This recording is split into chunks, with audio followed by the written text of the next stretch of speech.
Tensions between the US and Iran are likely to find further expression in cyberspace. OceanLotus's Ratsnif kit isn't up to the threat actors' normally high standards of coding, but it's plenty good enough. Cyber attacks in the states of Florida and Georgia.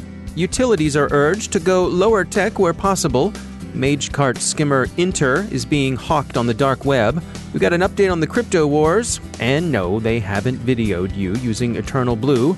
Just dump that email.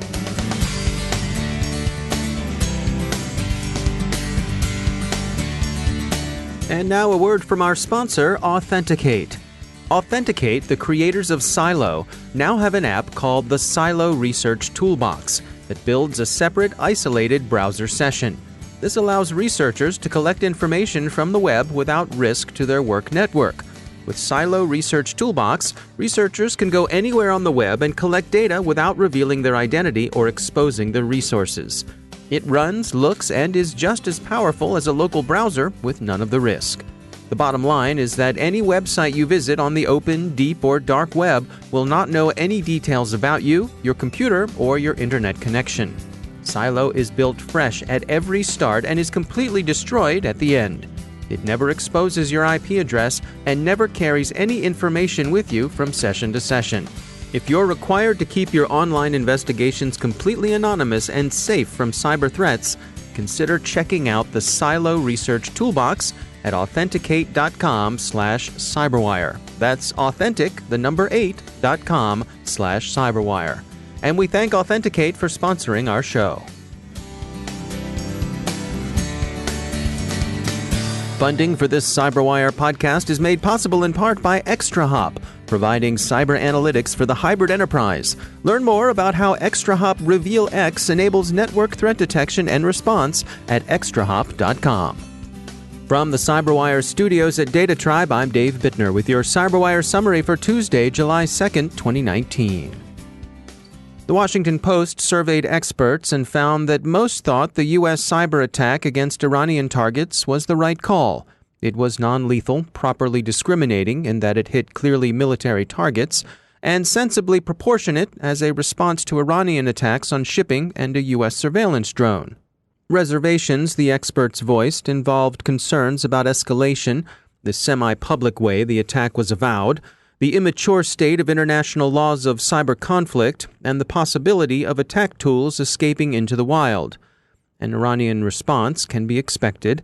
Tehran has already said it's exceeding uranium production limits it agreed to observe, and many security experts are advising businesses in the U.S. to look to their defenses. CISA, of course, has done the same and warns in particular about the threat of wiper attacks. BlackBerry Cylance has published an overview of recent activity by OceanLotus, also known as APT32 or Cobalt Kitty. They're particularly interested in Ratsnif, a set of remote access tools Vietnam cyber operators worked with and used since 2016. Ratsnif, which offers packet sniffing, gateway and device ARP poisoning, DNS poisoning, HTTP injection, and MAC spoofing, had gone undetected for some time, probably because of its selective employment. It's not up to Cobalt Kitty's usual high standards of coding, and indeed BlackBerry Cylance finds it sloppy. But then you only have to be good enough to attain your objectives, and achieve them Ratsnif generally did. Security firm Thales recently published a report titled The Changing Face of Data Security in the Federal Government. Nick Jovanovic leads the Thales Cloud Protection and Licensing U.S. federal business, and he joins us to share their findings. Government has jumped into big data environments. They've jumped into IoT, mobile payments, and multi-cloud usage is extremely high. So there's over 80% plus of agencies today are in the cloud, and they're putting a tremendous amount of data in the cloud as well as sensitive data in there. And what is driving that movement toward the cloud? What are the benefits that they're seeing there? That's a great question. When I've had some sidebars with some senior executives, a lot of what's driving to the cloud, while we initially thought was cost savings, there is a bit of that, but simply the ability to modernize their platform and technologies is probably the largest impetus that I'm seeing for federal agencies moving to the cloud. You've got lots of legacy systems that are very complicated and very expensive to modernize on their own. And if they migrate to the cloud, they're automatically on some of the latest technology that's out there. Yeah, that's a really interesting insight. That shift allows someone else to have responsibility for keeping everything up to date. But it also leaves a pretty big gap in terms of responsibility around security. When you look at digital transformation, and I group cloud into digital transformation, we're looking at modernizing the environment. And it's a perfect opportunity when you're modernizing to take a look at your security best practices and make sure that, when you do migrate to the cloud, you're not just putting all faith in the cloud service provider and recognizing that your information and your data, whether it's sensitive or not, is still your own, and you have a responsibility to protect that. It's a shared responsibility. When it comes to the federal side of things, what are some of the specific challenges they face when it comes to securing these cloud infrastructures? I think the biggest thing that people look at is what's the path of least resistance and what's easy. And many of the federal agencies, when we pull them in our data threat report, what are they seeing from their end? We're not trying to pontificate as an organization. Overwhelmingly, they come back and say, some of the most effective tools to secure their data is encryption. But surprisingly, the number of people who are using encryption to protect their data is extremely low. Only 30% or less use data encryption, which is a critical technology to secure their data. So I would say that enterprise key management to control the keys for the data that goes into the cloud, and then also encrypting the data depending on where you can encrypt, is going to be critical to securing data. Outside of that, you've got to have authentication tools to be able to make sure that the right people are accessing that data and you're creating that zero trust environment. What do you suppose is behind that bit of a disconnect there, that more people aren't using things like encryption, some of those best practices? There's misconception around complexity with technologies like encryption. When you go back 10, 15 years, it would be very difficult to encrypt a lot of environments or use a key management technology. Technologies have shifted and changed so that there's almost no impact to the ability to process their information when you're encrypting data.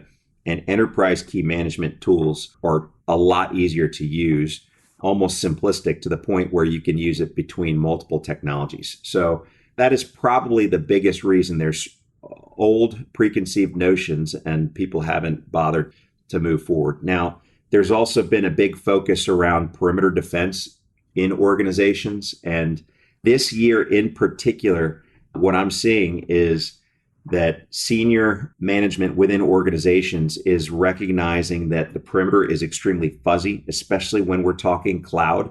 They, in fact, don't have a perimeter anymore. And so at that point, we are really limited to how you're protecting the data. And, it's not going to be a perimeter focus anymore. People have to actually place controls closer to their data. They have to enforce these controls that are defined by them by encrypting the data. It really depends on what you're using in the cloud. If you're using infrastructure as a service, it's very easy to bring technologies like bring your own encryption, bring your own keys. And the closer you are to the data when you're encrypting, the stronger the protection will be in place. If we do that right, you're controlling your own keys, you're controlling access to the data, and then blinding any types of privileged users from the cloud standpoint from ever seeing the information. So it gives plausible deniability for the organization, for the cloud provider. It protects your environment. Now, if you're using technologies like platform as a service, then you have to look at technologies like tokenization or application layer encryption, which increases your security posture further, because from ingest of your data all the way down to data at rest, you're going to be protected and encrypted using access controls. Now, if you're using software as a service, you get significant value. However, you have very little control over how that software platform is being managed and what you can do to protect your data. So you're relying on those software organizations to actually protect the information. What you really do want to do is control your keys at that point, have the ability to report around how those keys are being accessed by the software platforms, and the ability to remove access to those keys if you want to essentially crypto shred access to that information. That's Nick Jovanovic from Thales. The report is titled The Changing Face of Data Security in the Federal Government, the 2019 Thales Data Threat Report. Google has removed more than 100 apps from the Play Store after Trend Micro found 182 camera and game apps infested with adware. 111 were in Google Play, the rest were in various third-party stores. A third Florida city, Key Biscayne, has suffered a cyber attack, but it appears to have recovered better than the first two, Riviera Beach and Lake City, according to the Miami Herald. Key Biscayne disclosed that it had experienced a data security event last Sunday. The city manager said that some systems were taken offline during the recovery, but all systems were back up by Wednesday night of last week. An investigation into the extent of the attack continues. And there's been another ransomware attack in the U.S. state of Georgia. The administrative office of the courts was taken offline yesterday as it attempted to deal with the attack. As is the case with most ransomware, the problem is data availability and not data theft, so the office's assurances that no personal data were compromised is comforting, but a bit wayward. All GeorgiaCourts.gov sites were, the last we heard, still unavailable. One would have hoped that Atlanta's major ransomware mess in 2018 would have served as a warning shot across the state government's bow, but any such warning appears to have been insufficient. That's neither new nor unique to Georgia. Baltimore, for example, had not only its own warning shot last year, but several years of internal warning and advice that it disregarded, much to its own cost. Lawmakers in the U.S. are encouraging the power distribution sector to take a technological step back in order to improve security. In a move designed to increase manual operations in the electric grid, the Senate has, with bipartisan support, passed the Securing Energy Infrastructure Act, or the SEIA. Utility Dive explains that the bill asks the Department of Energy and other agencies to look at ways to harden the electrical grid that would replace unnecessarily high-tech systems with simpler solutions that are harder to hack. There's a customizable payment site skimmer up for sale. Fortinet has described a new MageCart skimmer called Inter that's selling for $1,300 in the dark web markets. The skimmer can be customized to fit different types of websites and payment vendors, and it has built-in templates for 18 popular payment forms. Dark Reading notes that the skimmer's sophistication, ease of use, and wide applicability means that it will probably be seen in use by Inter's criminal customers sooner rather than later. And finally, here are some words of comfort. You probably haven't been videoed in the process of visiting a discreditable website. Extortionists claiming to have installed a Trojan via Eternal Blue infected adult sites are lying. It's a pure scam, Bleeping Computer says. Just delete the emails and go on with your life. A little sadder, maybe a little wiser, or at least a little more careful where you wander online. And now a word from our sponsor, Edgewise. The biggest problem in security that remains unsolved is unprotected attack paths that allow threats to compromise vulnerable targets in the cloud and data center. But traditional microsegmentation is too complex and time-consuming and offers limited value that's hard to measure. There's a better approach. Edgewise Zero Trust Auto Segmentation. Edgewise is impossibly simple microsegmentation in one click, delivering results immediately with a security outcome that's provable and management that's zero touch. At the core of Edgewise auto segmentation is Zero Trust Identity, which automatically builds unique identities for all communicating software and devices by combining cryptographic properties of the workload with risk classifications. Edgewise protects any application in any environment without any architectural changes. They provide measurable improvement by quantifying attack path risk reduction and demonstrate isolation between critical services so that your application can't be breached. Learn more at edgewise.net/cyberwire. That's edgewise.net/cyberwire. And we thank Edgewise for sponsoring our show.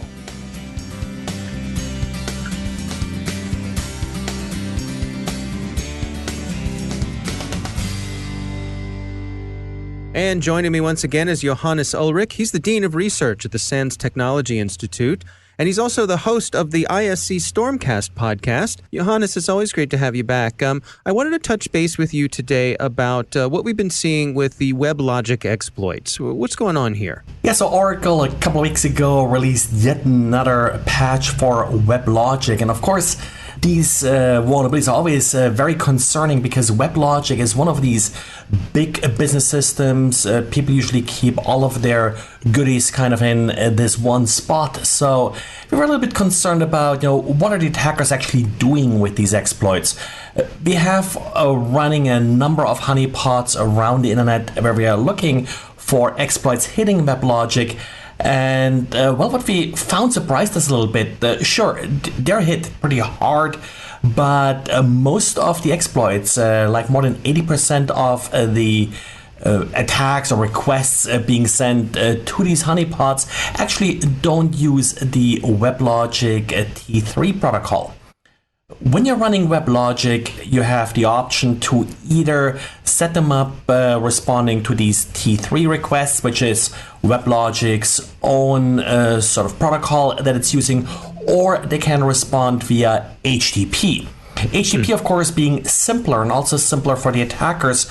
So surprising but not surprising that attackers are sending their requests using HTTP. On the other hand, they may actually be missing a large number of targets by not supporting sort of this default protocol that WebLogic is using. Interesting. Now, in terms of available patches, where do things stand there? Patches are available for these vulnerabilities. The problem with WebLogic is that it suffers from these ongoing deserialization vulnerabilities. What WebLogic kind of does, or how it's often used, is it receives fairly complex data objects that are then being fed back into various databases, essentially, things like orders, HR requests, and the like. So WebLogic had a real hard time coming up with a good solution to not allow dangerous objects to be deserialized. What I have been doing over the last couple of years is essentially building a blacklist. And we all know blacklists are sort of fundamentally flawed, that you're always going to miss yet another way to sort of send a dangerous object to WebLogic. And as a result, also writing these exploits has been very easy. And just that last vulnerability was actually found after it was already exploited in the wild. Now, is there anything, fundamentally that folks should be avoiding these WebLogic servers, or is it just a matter of keeping things patched and up to date?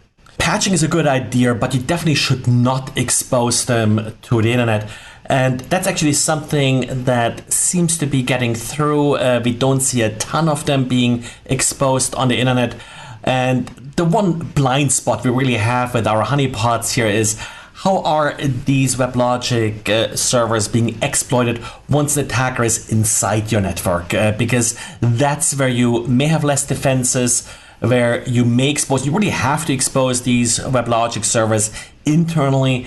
And so that's where you may actually see some of the more sophisticated attacks. If you do see a crypto coin miner running on one of these WebLogic servers, by all means, make sure that you don't just remove the crypto coin miner, but be aware there may be other things that are also sitting on that WebLogic server, even if we didn't see them in our honeypots, which of course now may easily be detected by some of the more sophisticated attackers. All right. Well, Johannes Ulrich, thanks for joining us. Thank you.